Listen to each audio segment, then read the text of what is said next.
I'm a old public health nurse, spent about almost 20 years in the public health environment down in Waycross, and got my first experience with telemedicine and public health. And I know for a fact that telemedicine is making a difference. And I know that it is key to reforming healthcare.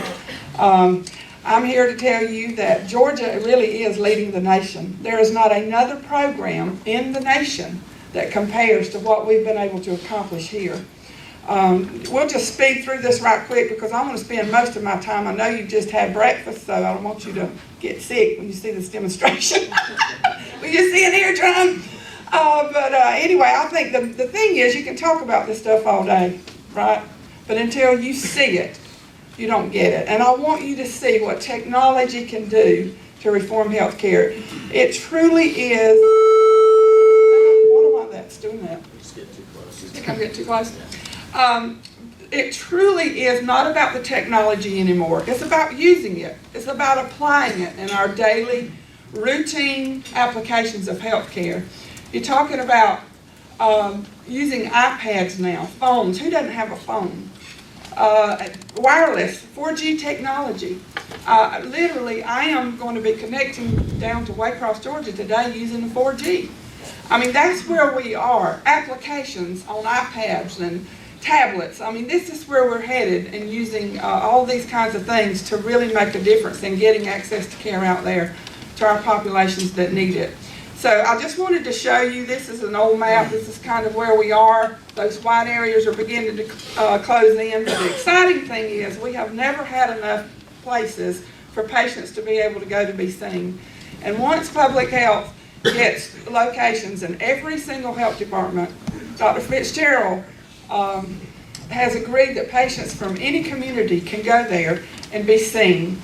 And that is going to be an incredible, incredible blessing for us to have these places where patients can go to be seen. We now have over 200 physicians providing services. Anything with an ology behind it is available now. We do tons of psychiatry. I can tell you this is about making a difference in a child's life. We're going to have telemedicine in 41 schools in the next few months. We're in about 18 now. But a child, say, with autism, down in Willacoochee, Georgia, or in a little bitty small town, a mom not knowing that her child is autistic. She knows there's something wrong with her child, but they've never had access to an autism specialist. Well, Children's Healthcare in Atlanta, the Marcus Autism Center, they're seeing patients almost, I bet you, from every county. They may have to drive. They don't have a local health department there now, but they may have to drive 30 miles, but that's better than driving 4 hours. And a mom knowing how to take care of that child for the first time. I mean, we literally had a child down in Waycross who was disruptive. Someone had to be with this child every minute. This child saw Dr. Goldstein at Children's Healthcare. Within months, this child was in the gifted class. No longer had to have someone there with him every minute. That's the differences that telemedicine can make. Stroke. I mean, there's some people in this room, I think, that's involved with stroke. We know that getting access to care within a 3 to 4 hour time frame so you can get the TPA that you need. It's life-changing. It's healing. I've seen it for myself. A person in Les, you'll meet in just a minute, his father-in-law had a stroke, and within the time frame was able to get the TPA. The man was going to be a vegetable or die. He had a massive stroke. They could see it in his CAT scan. And because we don't have neurologists, I mean, this is the only way. I mean, really, if you have a stroke in rural Georgia, you're up the creek without a paddle. You're just going to have to, worry about the disabilities or whatever that comes along with the stroke. So these are the kinds of things that telemedicine can really make a difference with. I just want to show you the trends of how we've grown. We did over 70,000 encounters last year, and we think that's going to double this year. And when Dr. Fitzgerald, there's going to be nothing like this in the world, to have health departments doing what you're doing, and I appreciate you so much and your vision. But as you can see, this is the trend. We did 8 encounters in 2006, and we were begging and pleading for people to participate. And now we never do that anymore. People are calling us every day. They want to participate in this, to me, incredible network that's affordable, it's cost effective, and it's making a real, real difference. go ahead with that. These are available. If anybody would like these slides, we'll be happy to make them available to you, Kelly.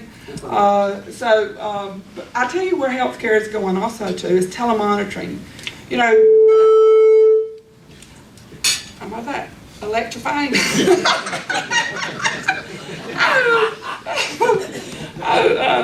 But anyway, telemonitoring, patients with congestive heart failure, diabetes, chronic lung disease. These patients are the ones who are the highest cost, who wind up going to the emergency rooms over and over and over, hospitalized over and over and over. Telemonitoring, you can literally get on a scale now at home, and a patient doesn't even know their weight's being transmitted to a monitoring system. I mean, they just get on it, and then somebody's monitoring. Hey, this patient gained 5 pounds. Let's call the PCP and let's get this person an extra dose of Lasix today. Those are the kinds of things that are going to reform healthcare and make a difference in outcomes as well. So anyway, with that, I want to tell you one other thing too. Where do kids wind up going a lot of times for care? In the emergency room. Where's it the most expensive place to take care of them? In the emergency room. Well, I'm telling you, if we have health departments, we have school systems where the kids can go and be seen right then. And you'll see how high quality these examinations are when we do the demo this morning. This is what's saving money. We had in Berrien County our first school project, way down in Nashville, Georgia. Literally children with asthma, same age group, 4th to 6th grade. The year before telemedicine, 44 kids showed up in the emergency room with asthma-related illnesses. Guess how many showed up the year after telemedicine? 1. Isn't that incredible? These kids are getting taken care of, and at a much more cost-efficient way. So I'm going to go ahead now and turn this over to Matt. Matt Jansen is the executive director here in Georgia. We have grown now to Alabama, Florida, going to be helping Louisiana get started, New Mexico. People are coming to us in Georgia saying, how did you do this? We want this in our states. So I'm happy to have Matt. He's just an incredible guy. A lot of you may have already met him, but I also want you to meet one of my rock star down in Waycross, Georgia, Les Evans. Hey, Les. Hey, good morning. The audio.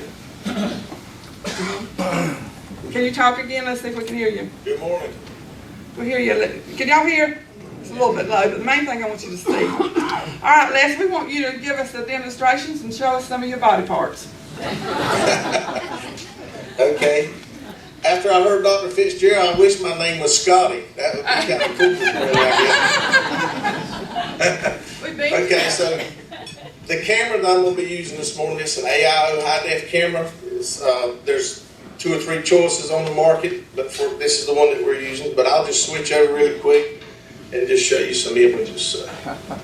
This is my right ear. I'm showing you this morning.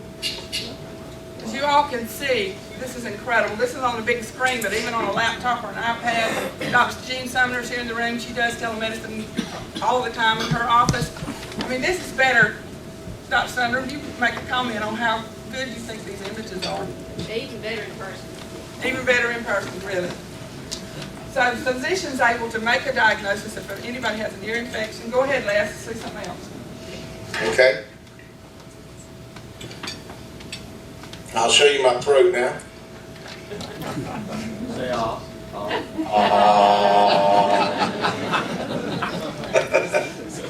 Okay. Okay. So now I'm going to put this attachment on. It's for for dermatology, skin issues. But what I'm going to do, I'll show you. The first thing I want to show you is I'm going to show you my index finger, my fingerprint on my index finger, because and I know some of you in the room has heard this story, but I was doing a demo for Dr. David Flannery. He's a geneticist in our network that provides services, and he likes to look at the kids' fingerprints. And I was doing a demo for him with some of his intern students. He was training to do telemedicine and discovered that it's not normal to have a round fingerprint on your index finger. So I have no idea what it means. So he told me if I was going to rob someone not to wear a glove, that he wasn't giving free consults that day. So these images can be magnified from this as well, and I'll show you that in a minute. Now, I went ahead and saved an image of my eye because when I take my glasses off, I can't see what I'm doing, so I was playing with it this morning earlier.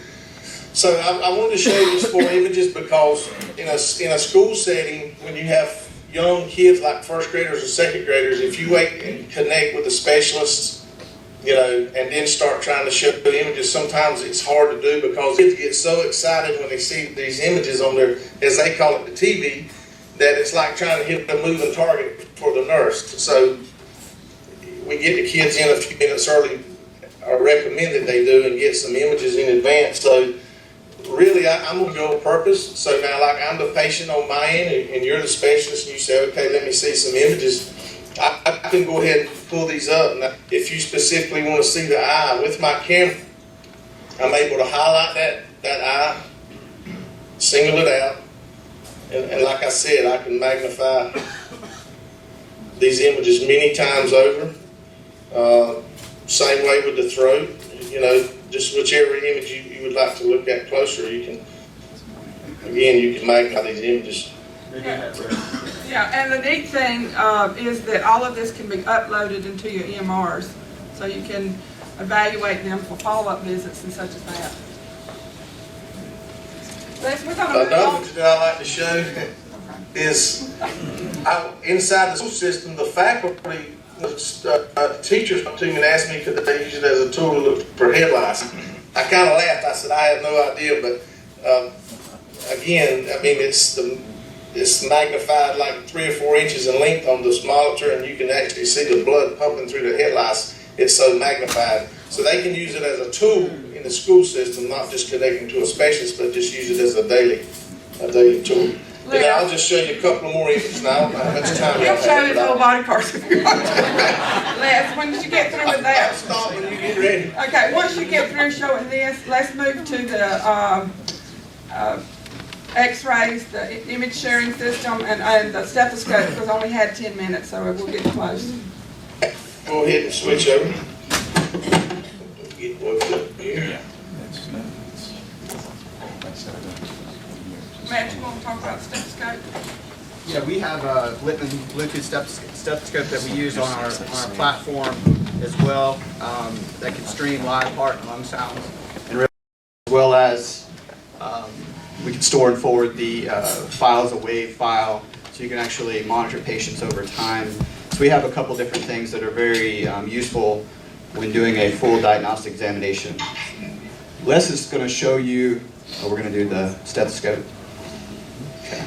I can show the image grid if you like. No, let's move on. So he's sharing his desktop right now with us, so you can see. I can actually prompt him where to actually place the stethoscope once we're in session. So give me a session ID, Les. Hold on. Okay. Hold on just a second. Okay. I gotta log back in.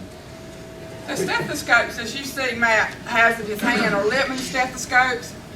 Doctors can use them in their everyday practice. The difference in them now is they have that Bluetooth technology, and this just came out about 1.5 years ago, and our pediatric cardiologists love them. They say that they're the best we've ever had in telemedicine.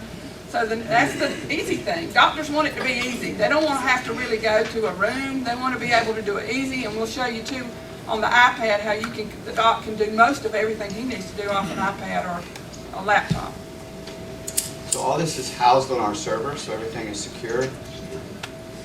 Let's go ahead and show us right quick, and then we'll move on to the X-ray. So you can see they're starting to stream the sound. If anybody right close would like to hear the sound, and we can do this afterwards too. Once all this is over, you can come up and we'll be happy to share with you. Les is listening through his clothes, but I mean literally you can save these strips as well. Okay, show us the X-rays for us because we need to move on, Les. I hope you all are getting the idea that anything can be done over telemedicine beyond invasive. You can't palpate, but you know they've come up with this glove now that the nurse can wear, and supposedly that you can actually somehow tell about the palpitation. Of course, there's some things you can't do, but most everything you can do in a normal office visit can be done, over telemedicine. The other thing we did is we have an image sharing system so that all of the sites, we have 500 endpoints in the network, and when public health comes on, hopefully other people will, health departments will have access to this as well. And any image can be uploaded. The docs only have to remember one password. They don't have to remember 500 locations and, how to read the x-rays from there. Of course, I hope they know how to read them. Not English, but... but anyways, you can see it's really easy. During the stroke program, they upload these images and the docs have them in 2 or 3 minutes. So anyway, I really appreciate your time. Anything you can do to advocate for us. We've had great support from our governor. Our lieutenant governor is our number. He has really been an incredible champion for us in the very beginning. Georgia Healthcare Foundation, people like Dr. Gene Sumner, the composite board we've had to go through. They have been open to us coming, and we update them all the time on how we're doing telemedicine to make sure that we're following the rules, but also to get them to change some of the rules. And they have done that. And I just want to thank her and thank the composite board for listening to us and being open about applying new ways of doing technology and getting health care. So I really appreciate your time. Thank you.